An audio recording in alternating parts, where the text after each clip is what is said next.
Shalom saudara terkasih. Sebelum kita membaca firman Tuhan, mari kita minta tuntunan Roh Kudus. Bapa dalam sorga, Bapa yang kami kenal, yang kami sapa di dalam satu nama, Yesus Kristus Tuhan dan Juru Selamat kami yang hidup. Kembali kami datang kepadamu ya Tuhan di malam hari ini, memohon kepadamu ya Tuhan, kiranya Roh Kudus-Mu mau menuntun kami untuk kami dapat membaca firman Tuhan di malam hari ini ya Tuhan, sebagai penghantar tidur kami. Biarlah Roh Kudus mau menuntun kami, menguatkan hati dan pikiran kami, menjauhkan kami daripada hal-hal yang tidak Engkau kehendaki. Berfirmanlah ya Tuhan, karena kami siap mendengarnya. Haleluya. Amin. Efesus pasalnya yang kedua. Semuanya adalah kasih karunia. Kamu dahulu sudah mati karena pelanggaran-pelanggaran dan dosa-dosamu. Kamu hidup di dalamnya karena kamu mengikuti jalan dunia ini, karena kamu mentaati penguasa kerajaan angkasa, yaitu roh yang sekarang sedang bekerja di antara orang-orang durhaka. Sebenarnya dahulu kami semua juga terhitung di antara mereka ketika kami hidup di dalam hawa nafsu daging dan menuruti kehendak daging dan pikiran kami yang jahat. Pada dasarnya kami adalah orang-orang yang harus dimurkai, sama seperti mereka yang lain. Tetapi Allah yang kaya dengan rahmat, oleh karena kasih-Nya yang besar yang dilimpahkannya kepada kita, telah menghidupkan kita bersama-sama dengan Kristus, sekalipun kita telah mati oleh kesalahan-kesalahan kita.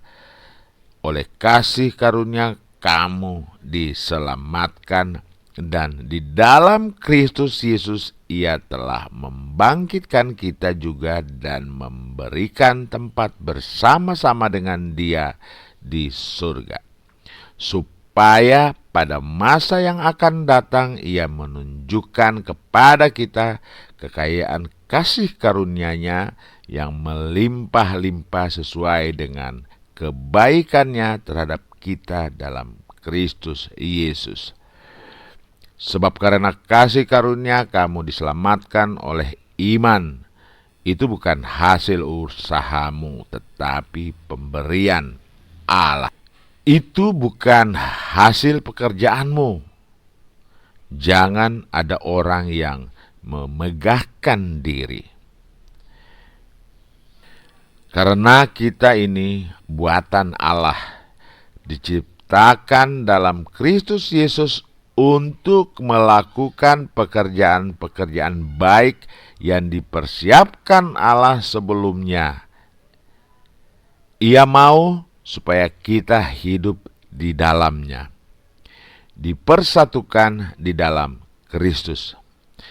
Karena itu ingatlah bahwa dahulu kamu sebagai orang-orang bukan Yahudi menurut daging, yang disebut orang-orang tak bersunat oleh mereka yang menamakan dirinya sunat, yaitu sunat lahiriah yang dikerjakan oleh tangan manusia, bahwa waktu itu kamu tanpa Kristus tidak termasuk kewargaan Israel dan tidak mendapat bagian dalam ketentuan-ketentuan yang dijanjikan, tanpa pengharapan dan tanpa Allah di dalam dunia.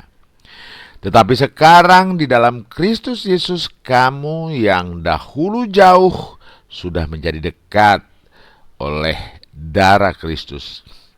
Karena dialah damai sejahtera kita yang telah mempersatukan kedua pihak yang telah merubuhkan tembok pemisah, yaitu perseteruan.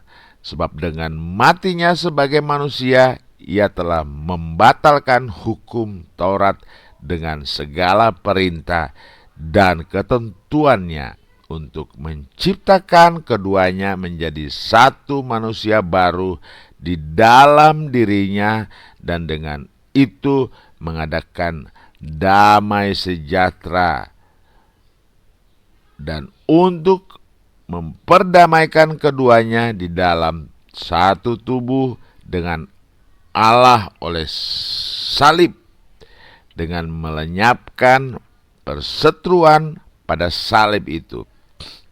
Ia datang dan memberitakan damai sejahtera kepada kamu yang jauh dan damai sejahtera kepada mereka yang dekat.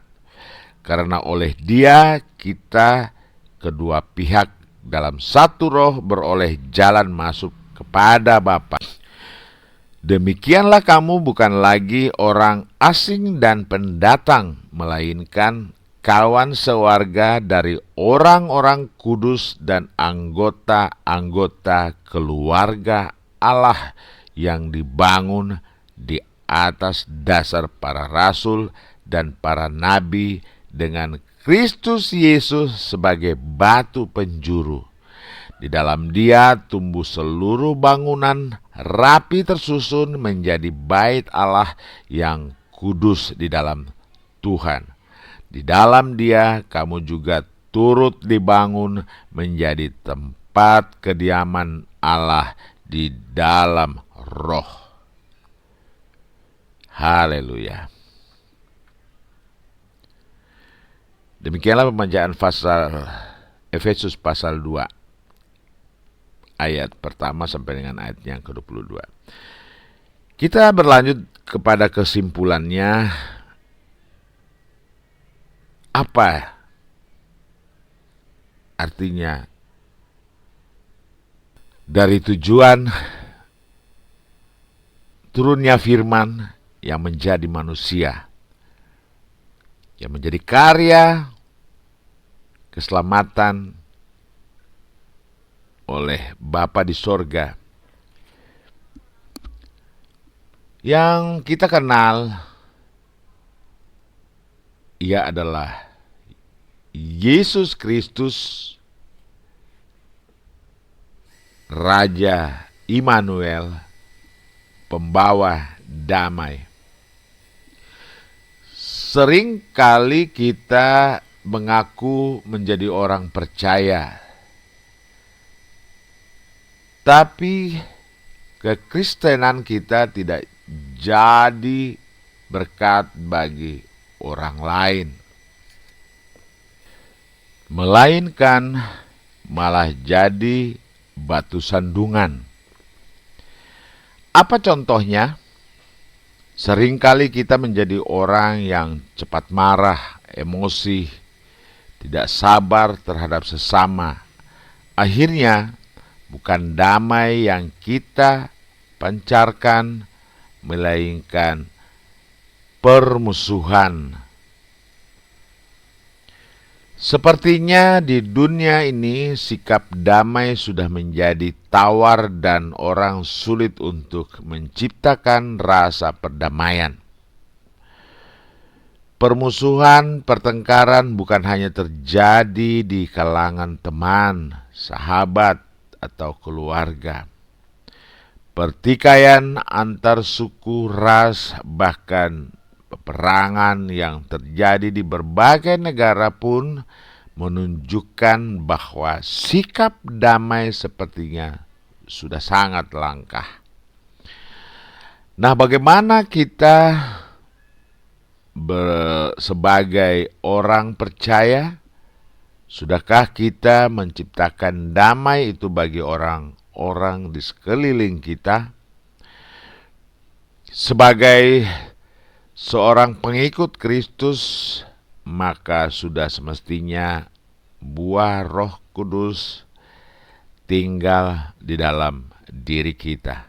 Dan salah satu tandanya dengan hidup dalam damai sejahtera. Nilai diri sendiri sudah kita menikmati kehidupan yang penuh dengan damai sejahtera itu atau belum? Jika sudah, hiduplah dalam damai itu setiap hari. Jika belum, carilah penyebabnya, bereskan segera hal itu. Sebab ingat, orang percaya yang telah berdamai dengan Tuhan pasti akan dilimpahinya dengan damai sejahtera. Kita dapat membacakannya dalam Injil Yohanes pasalnya yang ke-14, ayatnya yang ke-27, yang berbunyi demikian. Kata Yesus kepada murid-muridnya, "Damai sejahtera kutinggalkan bagimu. Damai sejahtera kuberikan kepadamu, dan apa yang kuberikan tidak seperti yang diberikan oleh dunia kepadamu. Janganlah gelisah dan janganlah gentar hatimu." Haleluya. Oleh sebab itu, bagi kita saatnya untuk introspeksi diri, apakah keberadaan kita sudah membawa damai bagi sesama, atau malah menciptakan permusuhan serta melahirkan perpecahan terhadap orang-orang di sekeliling kita. Jika demikian, kita perlu koreksi diri kita di hadapan Tuhan. Mungkin kita belum berdamai dengan Tuhan, maka kita pun jadi sulit berdamai dengan semua orang. Karena itu, dimanapun dan dengan siapapun kita harus selalu menciptakan damai. Dan Alkitab berkata, berbahagialah orang yang membawa damai. Haleluya. Kesimpulannya, permuliakanlah Tuhan dengan menjadi pembawa damai. Demikianlah pembacaan firman Tuhan kita dan ringkasan pendek yang kita ambil dari pasalnya yang Efesus pasal 2 ayatnya yang ke-14 ya dan 17. Biarlah kita sebagai pengikut Kristus dijamah oleh kasih karunia-Nya, karena seperti dikatakan dalam Efesus pasal 5 ayat 2, Yesus telah menyerahkan dirinya untuk kita sebagai penyembahan dan korban yang harum bagi Allah. Sungguh mulia. Kiranya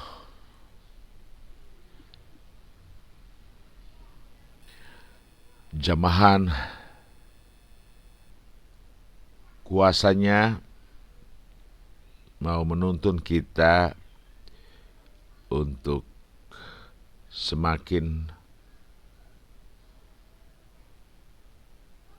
akrab dan semakin mendekatkan diri kita, mempersiapkan jemaat kudus untuk diangkat bersama orang-orang beriman pada hari kiamat. Haleluya. Terpujilah namamu dari kekal sampai kekal. Amin.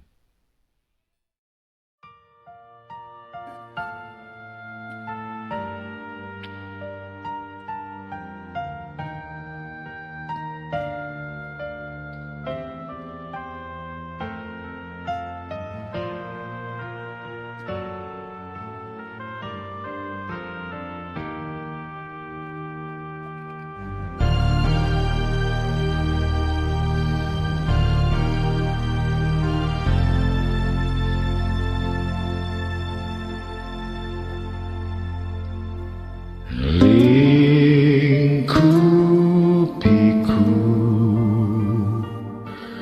dengan sayapmu,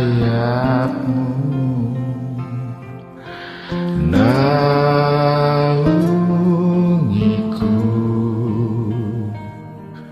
dengan kuasa-Mu di saat badai bergelora. Ku akan terbang bersamamu, Bapa Kau Raja atas semesta. Ku tenang sebab Kau Allahku.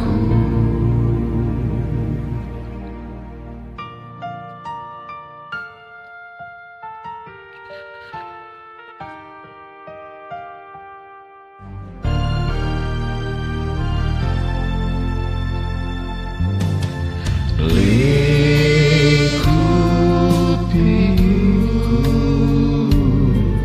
dengan sayapmu, naungiku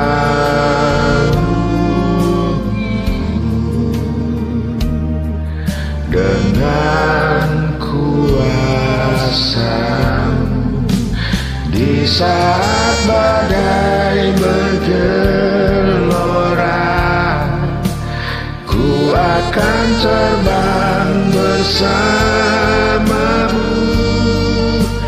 Bapa Kau Raja atas semesta. Ku tenang sebab Kau Allahku. Di saat badai bergelora, ku akan terbang bersamamu,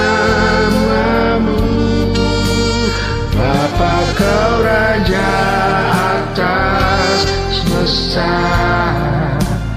Ku tenang sebab Kau Allahku.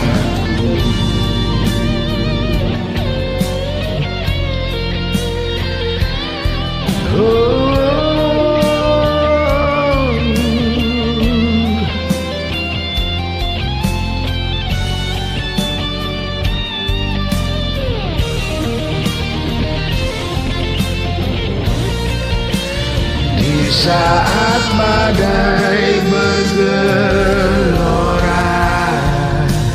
ku akan terbang bersamamu,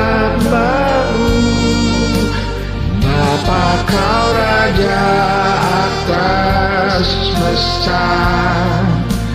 Ku tenang sebab Kau Allahku. Ku tenang sebab Kau Allahku. Ku tenang sebab